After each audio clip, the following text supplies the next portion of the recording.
Huli kamang pagtakas ng isang itim na pickup na ginulungan niyang rider sa Bacoor, Cavite. Ay, naku! Ay, naku!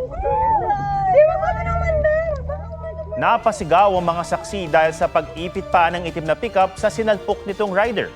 Unang napansin ng may-ari ng dashcam na pagewang-gewang ang pickup truck. Idinulog niya ito sa pulis at agad dinala sa ospital ang biktima. Patuloy pang tinutukoy ang driver na ng hit and run. Nakauwi na ang ginulungang rider na desididong magsampa ng reklamo.